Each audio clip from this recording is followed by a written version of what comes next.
I bought another bike, and no, I'm not going through some sort of crisis. I was going past a shop the other day and noticed the sign in Croatian. It read, "Bicycles and Servicing." Even I could make that out. So ever the avid shopper, I popped in, hoping I could pick something out like a bell or some vintage item. The shop looked like the type that would have odds and ends hanging about. Now, as you know, or perhaps I haven't mentioned it, riding out with my two dogs was going to be a challenge. They weren't used to bicycles, they were used to watching them fly past, and that was it. As far as Guinness was concerned, as long as they stayed away from him, it was fine. Raffles and Guinness are purely car or walking dogs. It sounds silly, but due to the geometry of the first bike I acquired, things were slightly more difficult. She was a sharper ride, and navigating Zagreb's pavements, roads, traffic, and other cyclists and pedestrians meant I wasn't particularly comfortable taking them with me, for now. The potential for flying over the handlebars was too great. The first bicycle is also in the process of being taken apart and remodeled or perhaps restored.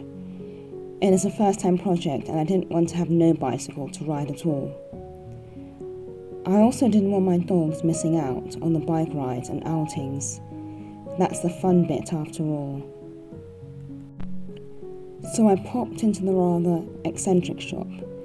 It was quite dark from the outside and didn't look particularly inviting.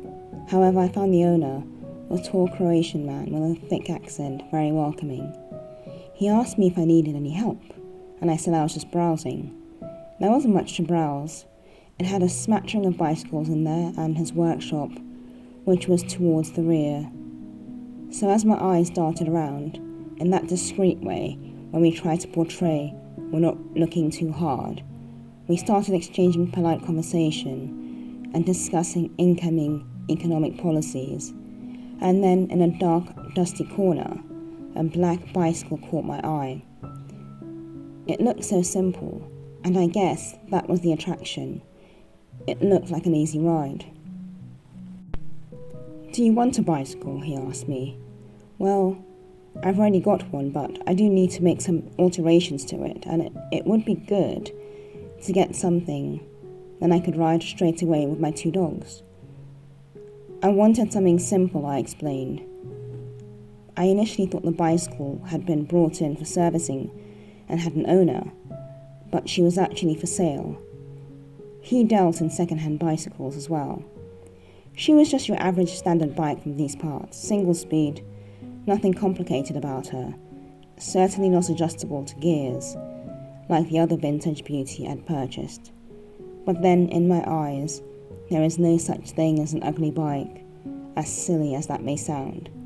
I got on, and she was so smooth. For someone who hadn't ridden in a very long time, she was very forgiving. She was also a lot more upright than my other bike. I'd agreed to pick her up the next day. I've been riding her since. The dogs love her so much. The dogs love to come to the nearest woods. Raffles sits in the basket like some sort of a princess, whilst Guinness loves to run alongside. Ideally, it would be a good idea to have Guinness in some sort of secure seating in the rear, so we can go further afield. But for now, this little arrangement will have to do, as it guarantees our freedom. In the meantime, I'll keep working on the other bike, a bit at a time, until she's exactly the way I want her to be. I'm still trying to decide if I prefer the lower handlebars. Meanwhile, I'm now in search of a trail or mountain bike with a vintage frame. Do they even exist? My bicycle mad friend keeps steering me towards the more modern looking trail bikes, but I wonder if they come in the slimmer, more elegant looking frames. Watch this space.